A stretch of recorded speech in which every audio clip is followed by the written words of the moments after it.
And welcome back to the First and Goal podcast with a new instant reaction episode. As always, next to me is my beautiful co-host Laraib and a very, very special guest, my cousin, our friend, resident Vikings, Cowboys, Niners, and Saints fan, Andrew Ward. Please give it up for our first guest of the season. Welcome, Andrew. First off, first reactions. How are you feeling after I could see the Cowboys jerseys after the boys won? Uh, it feels really good to be a Cowboys fan. It really does. Like my Cowboys, they're going all the way. Even though my Vikings lost, doesn't matter. Amari Cooper, 19 gang, still stands. Okay. Let's go on to the actual game here, Laraib. So Dak Prescott 5 touchdowns, clearly outperformed Tom Brady in this matchup. In this particular matchup, what did Dak do to exploit this Buccaneers defense, in your opinion? Well, he was just taking whatever they gave him. We saw him go underneath with Dalton Schultz. We saw him take off the top of the defense with CeeDee Lamb. And before we get in anything too deep, I have to bow down to you. The wild card weekend goes to you after correctly picking this game. You picked the Cowboys as our sole difference in this week's picks, Lewis, and you're up one now. It's going to be a tough week for me. Next couple of weeks to claw back in, Lewis. But no, going back on this game, Dak Prescott looked really, really confident in the pocket, like they mentioned on the broadcast, Lewis. He stood tall in there. He was making the right reads. He had 7 interceptions in a row in the past 7 games. But now he played a really, really clean game against his Bucs defense. And it was really, really competitive out there. You could see that. No, I'm gonna interrupt you, Rob. Okay. I think you're a fucking fraud. Well, you care to No, that? I think you're wrong. You sat there and you talked about the Bucs all this time in the last podcast, but look what happened to them.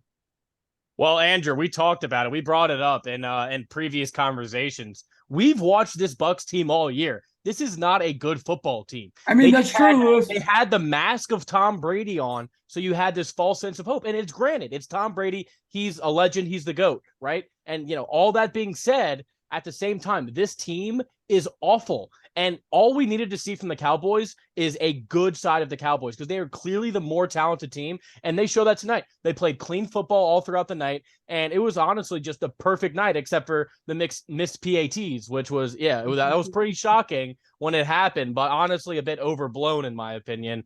But I mean, you can't say enough about Dak's performance tonight. Really abusing the middle of the field, like you mentioned, Laraib, hitting the tight ends. Dalton Schultz played a huge part in tonight's performance.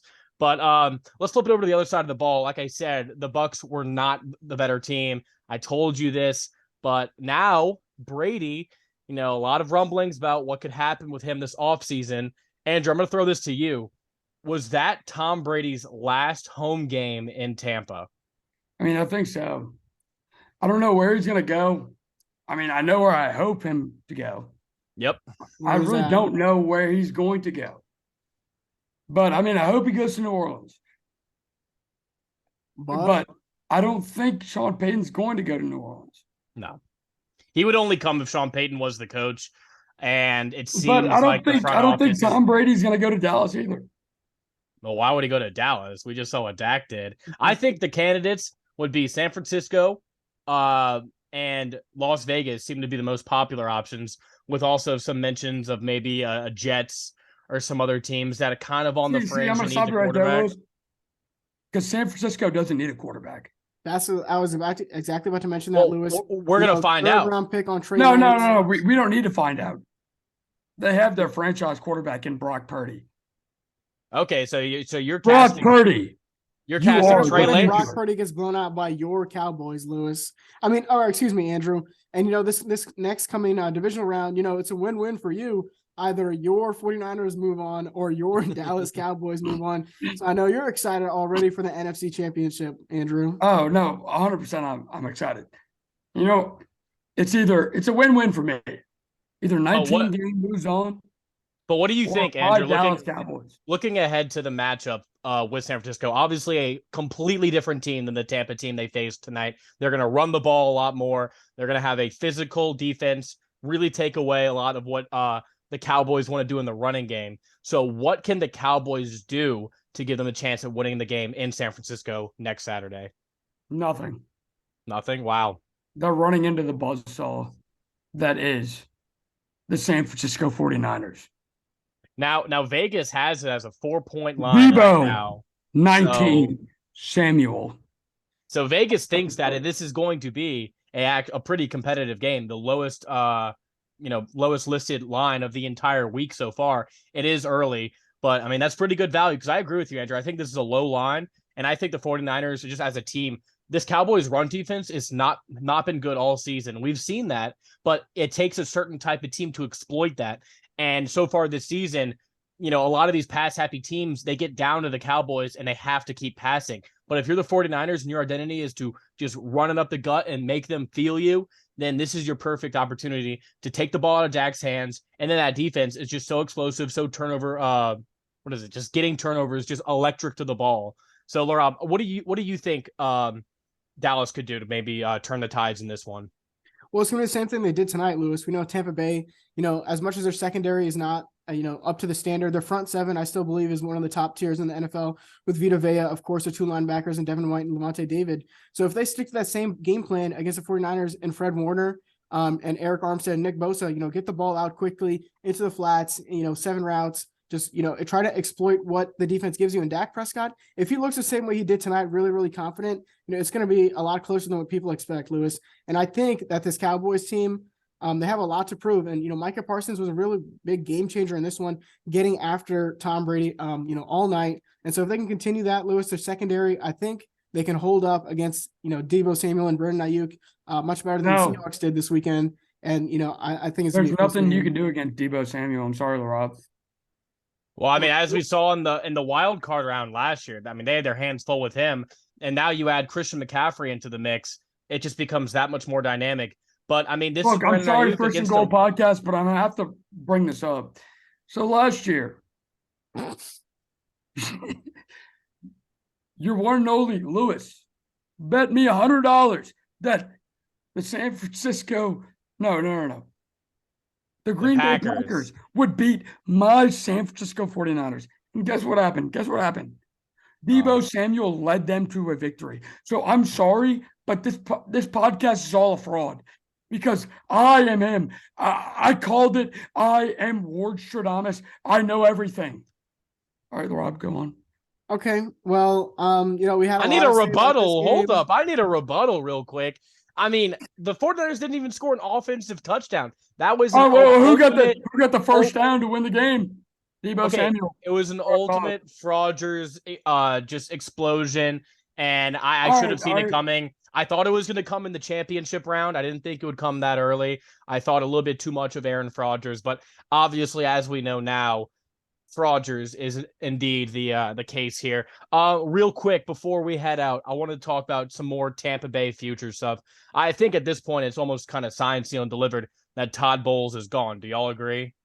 Yeah, Lewis, and this is just another one of those experiments. We see the Chargers bring in another defensive coach as their head coach. We see, the Tampa Bay Buccaneers bring in Todd Bowles, their former defensive coordinator, as their head coach. Now we've seen, two of these guys just fail, absolutely fall face flat. And, a lot of people say how bad, a couple of players are on the Buccaneers, but I still really think they have a solid roster, Lewis. And what it really came down to in this game was the difference in coaching. And I can't believe I'm saying this. And Mike McCarthy, actually outcoached somebody in a playoff game and was able to get a win on the road. And so, kudos to him. I'm sure, instead of the Waffle House play sheet, Kellen Moore might have switched it out for the actual play sheet in this one. And that's how they got it done. But, I have to agree, Lewis, Todd Bowles, he should be out of there. There was a lot of speculation about Tom Brady and his disputes with Bruce Arians. But, you think about him as a head coach in this situation, we could be looking at, a different outcome for this Bucs team this season, Lewis. Yeah, I mean, you could say that'd be a better seed, but I think you're a bit off with the overall talent of this roster. I think it's a bit overvalued and overrated as they're a bit older. There are some studs, Vita Vea is a stud. But some of the older guys and Shaquille Barrett, obviously injured for this game. I just don't think they're quite the same team. And they're going to have a completely new look this offseason because I don't think Tom Brady stays. I think he tries to move somewhere else, potentially Miami too, if he wants to stay in Florida, gauging on whether or not, if the Tua situations with concussions, he might want to take a whole year off of football, and that might be what's best for him. But as we're wrapping up, I don't think so. No, you don't? No. The game of football was meant Well, You want the see, I quarterback. just wanted to say, like, just on the last point, Lou, sorry to interrupt you, Andrew, but a lot of guys after that Super Bowl win for the Buccaneers came back on a franchise tag, right? Chris Godwin, Tom Brady was able to convince these guys, hey, let's run it back one more year. And we saw how that went last year. Chris Godwin was on a franchise tag, some other guys on franchise tags. So we'll definitely see, a different roster for this Tampa Bay Buccaneers defense and offense. Next year, a lot of guys want to get paid, especially, Chris Godwin, Shaq Barrett, Devin White, Leonard, Leonard Fournette. a whole plethora of guys. Go ahead, Andrew. Look, I don't mean to interrupt you, Rob, but all I'm saying is these dudes in the 2010s/2020s don't get it, just like the 2000s did. I mean, I completely agree with you. What a hit, Tua. Pretty sure you'd be dead by now. I think it's probably a good thing for player safety. I would argue. I guess I'm being the devil's advocate here, but instead they're of just not saying, used to "Whoa, 90s ball." shit." That's all I'm saying. That's all. Yeah, I'm I mean, 90s ball players, half the players are dead right now, and they should be in their 40s. No, that's false propaganda. Look, we don't need to be spreading that. The game of football is to hurt the I quarterback. agree. We're in a positive moment. We're in the playoffs. All we're trying to do is spread positivity. Andrew, let's hear your final thoughts on tonight's game before we head out. All I'm saying is, I really hope the best for the Cowboys, but they will run into the 49ers buzzsaw. So, Dak Prescott, it's been a good time. I love you, but you're going to lose. All right. Well, that's going to do it for our instant reaction episode. Thank you, Andrew, for joining us. As always, our next episode, our predictions episode, will be released on Thursday for all of the divisional round games. We're so excited to bring you that. And anything else we got for us, Laraib?